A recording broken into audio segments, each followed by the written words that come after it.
Je vais centrer ma lecture des poèmes de Claude sur, comme je l'ai annoncé dans le programme, sur cette anthologie qui va paraître aux éditions, dans une édition de poche, Point Seuil, au mois de mai.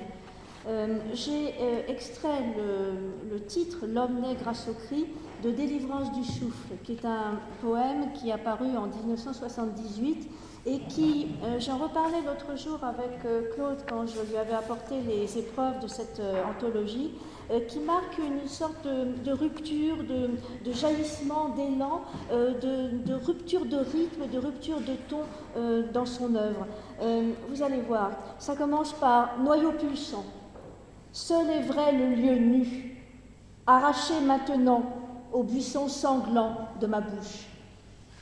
Pour ériger mon cri de pierre devant le sanctuaire de la montagne incendiée, je dérobe à la mime une terre qui danse. Toi, mon fils, tu retrouveras un soir d'arrière-fête le seuil engendré aujourd'hui dans ma gorge brûlée, si tu retournes en riant vers l'amont de cette parole, dans la ville d'été qui illumine le visage des météores. Forêt d'instants fleuris en chœur sur les collines, grappes d'éternité soudainement mûries aux vignes de l'espace. Le temps danse immobile dans l'intervalle obscur d'un souffle au cœur où rient mes syllabes de feu sur les toits chaulés de la ville.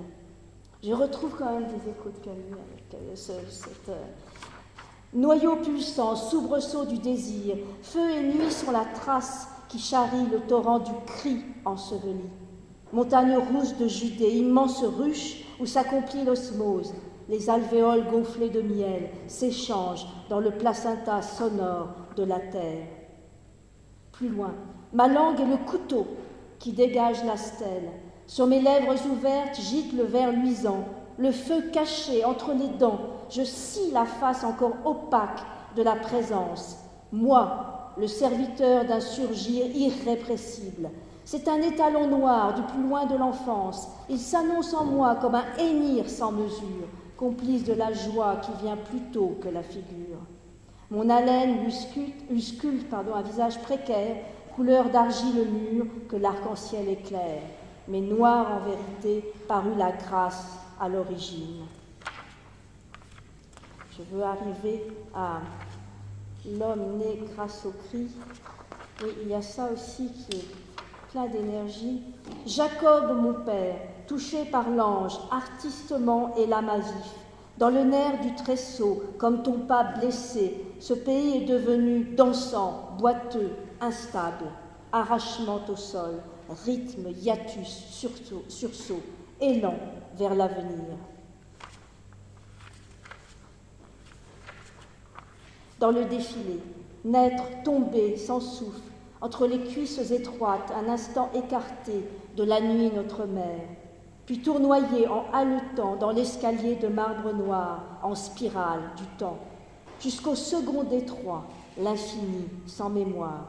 Dessous, le fleuve au désert coule, imperceptible égout, la bouche ovale du labyrinthe, un cloaque assourdissant qui s'ouvre dans la mer où s'éteint toute lueur des voix.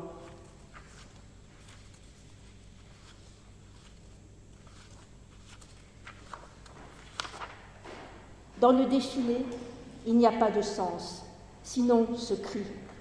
Soudain fusant, un cri de grâce, mendication du vent, jour aveugle du chant, propulsé par le sang. L'homme naît grâce au cri. Jacob et poésie ont le même destin. Être juif ou poète, c'est tout un. L'élu est limité, restreint à l'identique. Les autres ont le choix, s'ils n'ont pas le désir. Chaque nuit, Ésaü traque une biche vierge sur les montagnes de Séhir. Les gentils s'octroient toute la place qu'ils veulent dans l'espace. Ils prennent 1000 hypothèques au crédit mutuel de l'histoire du monde sur l'unique maison de leur mort à venir. Ils renversent les alliances, achètent et vendent les hommes à l'encan. Édom est un chasseur devant nul Seigneur Dieu, et les nations pullulent sur le marché du massacre. Mais pour le séparer, ni répit ni repos. La bataille incessante est son terrain de jeu, son seul champ de manœuvre, et son feu et son lieu. Enfant du mal confort, amant de l'oubliette, il respire à l'étroit le petit jour qu'on lui rationne. Sa guerre est avec chaque instant. Lui est contesté même le rayon de l'aurore où il se tient debout, sur la tête à l'envers, acrobate du rien qui défend son domaine, l'encore ici, risible, son seul endroit, un cri, que la mort affairée cerne et réduit de toutes parts. Dans ton sang tu vivras, lieu saint, inhabitable, au fond du labyrinthe. Et je vais passer maintenant à des poèmes récents. L'un d'eux, Un signe des vies, se trouve dans le numéro en cours de Peut-être. Un signe des vies, le temps qui reste. Après le jour, dans le fossé oublié, au bord de la route effacée, le reflet noir de l'arbre aux bras brisés, les mains tordues sans écorce et sans force, luit encore dans l'eau noire de la flaque muette, ma petite musique d'hiver. C'était le 27 décembre 2011. Ensuite, très récemment, le jeudi 6 décembre 2012, Claude a noté rue des Marronniers pour sa petite fille, son arrière-petite-fille Charlotte, il l'avait noté quelques jours plus tôt.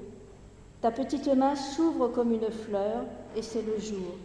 Elle se referme le soir et voici que vient la nuit. Ainsi, ta petite main fait-elle le jour et la nuit. Et alors le dernier poème que je vais vous lire, il en existe un autre qui a été écrit après, mais qui est si sombre que je ne vais pas vous le lire, vous le découvrirez dans le numéro 5 de Peut-être.